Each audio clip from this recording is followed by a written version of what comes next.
Hey, Vinicius Brazil here with the Brazil Group, and I'm really excited today to talk to you about property taxes. What? If you voted and if you were looking at the ballot measures that were on the ballot this year, you noticed there were several that affected property taxes. The main one that I want to talk to you today about is Prop 19. And the reason why Prop 19 is such a game changer and what it could do for real estate in our area. So what Prop 19 does is it kind of expands an existing proposition, Prop 60. You may already be aware of this proposition. This is the transfer tax, or transferring your property taxes to a new property. Now, the way Prop 60 works, and I've got a link down below for more details, is basically if you're 55 and older, or one of you, if you're married, is 55 and older, you can sell your existing property and buy another property of equal or lesser value and transfer your tax basis over to that property. Now, the caveat there and the limitations of Prop 60 is you can only do it in your own county or the 9 participating counties that exist, and those are pretty limiting. Around here, it's Santa Clara, San Mateo, Alameda County, Tuolumne County, which is kind of in the Sierras, and then down south, a bunch of counties like Ventura, Los Angeles County. I even think San Diego County participates.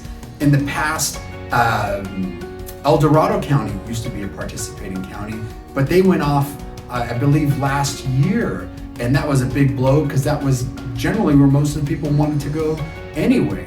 But now Prop 19 doesn't limit that. So theoretically, you can do this transfer and you can go anywhere in the state. So if you've been thinking about buying, beachfront property, coastal property, selling your home here in Santa Clara or anywhere in the valley and thinking, hey, I want to buy a home in Santa Cruz County, or I want to buy a place in Pacific Grove in Monterey County, well, you're going to be able to transfer your tax basis down there. But it doesn't stop there. There's another element to this property tax. So a little bit of background information on what's going on. So like all these propositions, there's usually a force at play.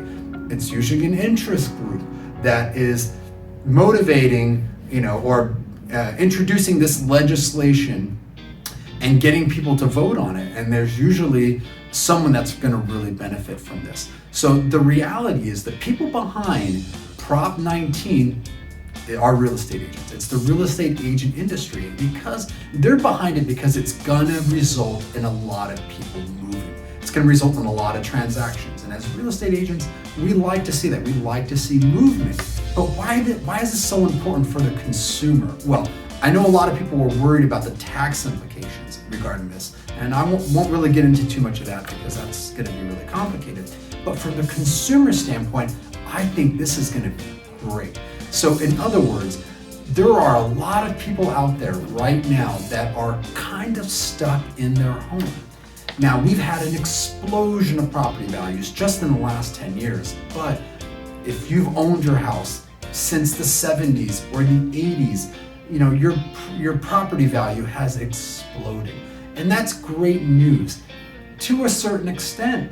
The bad news is, well, if you sell it, you're gonna have to pay capital gains. And, well, you're gonna have to buy another property in this area, and all those other properties have gone up just as much. So it's hard for someone to, sell their property, even if they wanted to downsize and even to transfer their property taxes. It's a bit of a challenge in this area because things are so expensive. How about if you're moving up, right? How about if you bought a house just 10 years ago? You bought a reasonable sized single family home in Santa Clara, maybe a 3-bedroom, 2-bath, and you paid $700,000 for it. That house now, it's probably worth 1.5, maybe 1.6. Congratulations, good for you. But here's your dilemma. A lot's happened in 10 years. You've had a couple kids. You really would like to buy a larger home, but a larger home is going to cost you $2 million. So, well, theoretically, you could probably sell your $1.5 million house, right? Upgrade into a $2 million house, and the difference is $500,000. With these rates right now, and the money that you've saved up in 10 years, that shouldn't be a problem. You probably could be able to swing it, but the property taxes, wow, this is where the game changer is. Because that $700,000 home that you bought 10 years ago, you're probably paying somewhere close to $11,000, maybe $12,000 a year in property taxes. And now you're gonna buy a $2 million house, which the property taxes on that might be close to $25,000 a year, right? So the difference between $12,000 or $11,000 and $25,000 a year, that's double the property taxes, right? So what if you could somehow use your tax basis that you have in your existing home when you're trading up? Well, that's what Proposition 19 is talking about. Now, I don't have the particulars. I don't know what the policy is going to be. It's yet to be written. But this is what I believe they're talking about. They're talking about a situation where you, as the homeowner, will be able to sell that $1.5 million home, and then you're gonna trade it into a $2 million home. So for that first $1.5 million, you can use your existing property tax basis of $11,000 or $12,000. Now, that remaining $500,000, well, that would be assessed at the new value based on what you paid for it. They would just kind of prorate it based on that chunk, right? And then you would add it together. So let's say that chunk, that $500,000 chunk, well, that's $7,500. Perhaps you add that to the, $11,000, $12,000. Well, that's $19,000. It's a lot better than $25,000 a year, right? So this is gonna help people be able to upgrade. And we see this as real estate agents. We have colleagues that work all over the country in different markets where they don't see this kind of appreciation. And those people are able to trade up and move regularly into larger homes much easier than we are here. So in a way, the property value, the increase of property value here can sometimes be a curse for families who just want a larger home, right? It's just very difficult to move up here. So I'm a very big supporter of this legislation. I think it's really gonna help consumers in both directions. People moving upwards, people moving downwards. And what it's also gonna create is more inventory, right? And that's what we really need to help buyers be able to move into homes.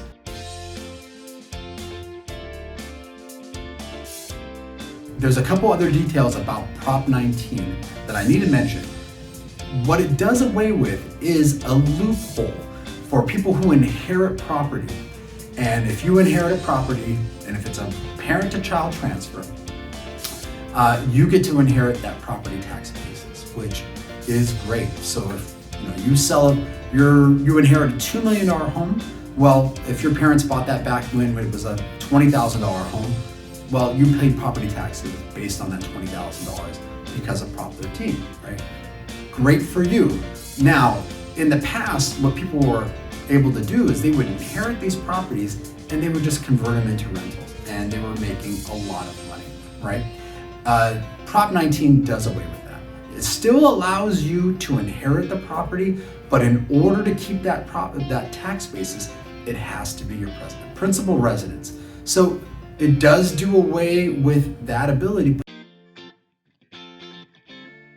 So stay tuned. I'm excited to find out what these new developments are going to be and how they're really going to impact us. And hopefully we'll be able to get you moved up or downsized, and you'll save some money, and life will be a little bit easier for you. All right. Hey, thanks again for watching, and we'll see you next time. Thank you.